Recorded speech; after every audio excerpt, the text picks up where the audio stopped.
World express का प्रिय दर्शकों, आपके निधि शर्मा की जय श्री राम। आपका अपना प्रिय स्तंभ विश्व मालवी मंच में मालवी का लाडला लेखक नंदकिशोर चौहान का लेखना बड़ा चाव का साथ पसंद करी रहा हो।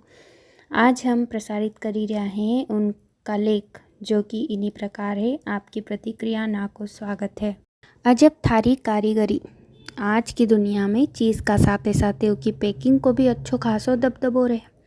पैकिंग मतलब उन्हीं वस्तु की उपयोगिता और सुंदरता का साथे साथे उके मन भावन्य आकर्षक दिखाणो है। कैसो भी अनपढ़ गमड़ेली मनक या बहरा क्यों नहीं होए, फिल्म नसीब अपना अपना में चंदू को किरदार निभाने वाली हीरोइन की तरह उसकी चोटी पार्टी से लगाईने तेल फूलेल इत्र पाउडर ने लत्ता कपड़ा पेराने ओढ़ाने से उसकी सुंदरता में चार चांद लग्या बिना नी रे।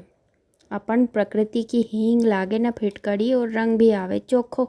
वाली परमानेंट पैकिंग तो देखो। हम जमीन में एक दाणो मक्का या कोई भी अनाज को बोवा या लाखा, प्रकृति हमारे उना एक दाना का बदले 1000 दाना बनाई दे। मक्का को ऊज बीज उगी के सुंदर पौधों बने। एका बाद भुट्टा में दांत की बत्ती सी की तरह जमया ठमया दाना आवे। अकल्पनीय ने सुंदर तरीका से जमया हुआ पत्ता रे। ऊपर का भाग में मांजर नर फूल आवे। फल को सगड़ो खेलिनी मांजर पेज रे। मांजर के चिक्का चिक्की खाना नहीं चाहिए, नहीं तो भुट्टो बिना दाना या फल को ढूंढियो रही जावेगो। गांव में ज़्यादा सीधा साधा मनक के भी ढूंढो बोले। इक्का बाद में किरसान कने हाथ मलने का सिवा कोई चारो नहीं बचे। चिक्का चिक्की की इन्हीं समस्या से निपटने साड़ू किरसान खेत का बीचों बीच मचान या लकड़ा से बनियो डागड़ो बनावे। पौधा में पत्ता का बीच में से दो दो तीन तीन चिपड़ा मादा फूल निकले। इना चिपड़ा का मुंडा पे धोला धोला बाल जैसा रेसा निकले, जिके भुट्टा की मूछ का नाम से जाने। या नरम ने धोली मूछ जब तक काली नहीं पड़े समझो भुट्टो का अच्छो रे।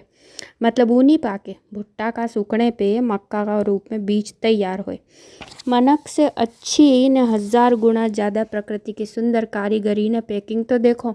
सीधी सट लेण में जमया दाना जिनके मनक नहीं जमी सके। इनकी सुरक्षा सारू बीच बीच में नरम रेसा, उनके भी बचाने वास्ते ऊपर हरा भरा छिलका जिनके पोगरा बोले। इके हम एक तरह को अद्वितीय कवच कह सकता हाँ। इक में भुट्टो या फल पूरी तरह सुरक्षित रहे। इका अलावा प्रकृति ने सगला पेड़ पौधा के भी झेड़ टाइप की पैकिंग सुरक्षा दी राखी है। ऐसी अनदेखी अनसुनी पैकिंग मनक का बस से बाहर है। असीज ने एक सी भी अच्छी पैकिंग तो राम जी ने धन्ना भगत और संत नरसिंह की भी करी है, जो सबके याद है। एका सारू गायो भी है। अजब तेरी कारीगरी करे करतार, समझ न आए माया तेरी बदले रंग 1000। अजब तेरी कारीगरी रे करतार। दूसरो लेख है स्वर्ग को टुकड़ो नेपाल। खेत घर जमीन जायदाद देश और परदेश सब जगह पर उसका सुख को कोई मोल नहीं है।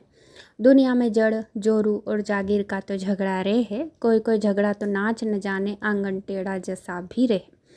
ऐसा झगड़ालू सारू कहावत है कि कागड़ा का कहना से कोई डोबड़ो थोड़ी ज मरे है। मतलब कोई का कहना से कोई को कहीं भी नीत तो बिगड़े हैं ने नीच सुधरे। या तो खाली माली मन मिठो करने और न खाएंगे न खाने देंगे वाली बात है। सच तो यो है कि पड़ोसी अच्छो तो जग अच्छो। बोले भी है कि नज़र बदलांगा तो नज़रियो अपना आप बदली जावेगो। देखने सुनने में तो यो भी आयो है कि कभी हम दूसरा को बुरो करांगा या करने की सोचांगा तो का पहला अपनोज बुरो जरूर होएगा। हिमालय की गोद में बसियो भारत को अच्छो पड़ोसी नेपाल जी के स्वर्ग को टुकड़ों ने दुनिया की छत दोई बोले। यहाँ का अनोखा रीति रिवाज नेपाल में करीब करीब 800 से ज़्यादा तरह का परिंदा है। एका सारू यहाँ पक्षी प्रेमी की भरमार लगी रे। नेपाल की बहुत सारी बात ना भारत से मिलती जुलती है। बुद्ध की जन्मस्थली लुम्बिनी भी यहाँ है। इना देश में 81% हिंदू आबादी रहे। नेपाल में पहाड़ी तराई और शिवालय है। देश की राजधानी काठमांडू है। बागमती नदी किनारे विश्व धरोहर में गिनियो जाने वालों पशुपतिनाथ मंदिर है। नेपाल में विश्व प्रसिद्ध मनकामनेश्वर मंदिर जो केदारेश्वर जसो पवित्र है। सबसे ऊंची चोटी एवरेस्ट भी नेपाल की पहचान है। पहला ने दूसरा विश्व युद्ध में भाग लेने वाला बहादुर गोरखा सैनिक की अपनी अलग ही पहचान है, जिके सगड़ा जाने। या नेपाली का साथे साथे 6 दूसरी बोली भी बोली जावे। यो अशोक साम्राज्य को हिस्सो है। नेपाल में संस्कृत भाषा को बोलबालो रह्यो है। अभी तक राजशाही शासन चलियो, उनमें अबे बदलाव आयो है। देश पर्यटन का मामला में समृद्ध है। नेपाल भारत का अच्छा पड़ोसी में से है। दो देश में विदेशी व्यापार ने संबंध भी अच्छा है। असल बात तो यह है कि जिना घर में 4 बासण रहे उनमें थोड़ी बहुत कटर पटर ने मन मुटाव तो चलता रहे।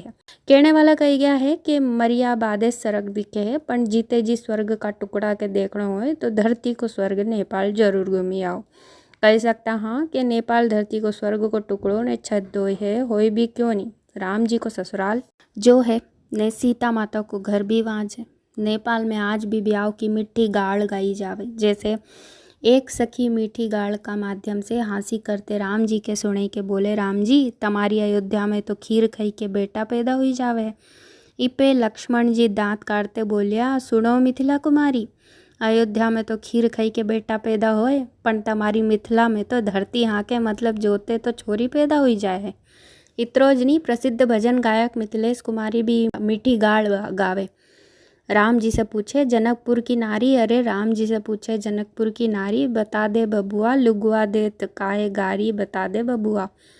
तोहरा से पूछूं मैं ओ धनुषधारी, तोहरा से पूछूं मैं ओ धनुषधारी, एक भाई कोर काहे एक काहे कारी, बताना बबुआ ए बूढ़ा बाबा के पाकल पाकल दाढ़ी, देखन में पातर खाई भरथारी, बता दे बबुआ राजा दशरथ जी कलनी होशियारी, एक टाम मर्द पी तीन तीन निरी, लुगवा देत काहे गारी, बता दे बबुआ।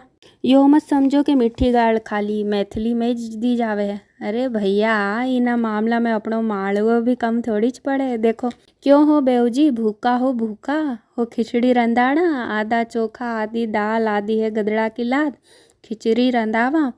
क्यों हो कालू जी भूखा हो खिचड़ी रंधाड़ा, आधा चोखा आधी दाल है आधी है गदड़ा की लाद, खिचड़ी रंधाड़ा। दाढ़ी जग्गू जी वाली न धोलियो लिपड़ो, विभेरू जी हेरा फेरा हो खाई हो, यो राती डांडी को लिपड़ो, दाढ़ी गोपालिया वाली ने खोलियो लिपड़ो, वी नाथू जी हेरा फेरा खाई हो, यो राती डांडी को लिपड़ू। दुखड़लो मती दीजे वो सासू दुखड़लो मती दीजे, मने पेड़ा खवाई के उछेरी, मने पापड़ खवाई के उछेरी, आदि आदि। तो ऐसो सुंदर सुहावनो धार्मिक महत्व राखने वालों ने भारत सारू बहु उपयोगी मित्र अपनो पड़ोसी स्वर्ग को टुकड़ो नेपाल।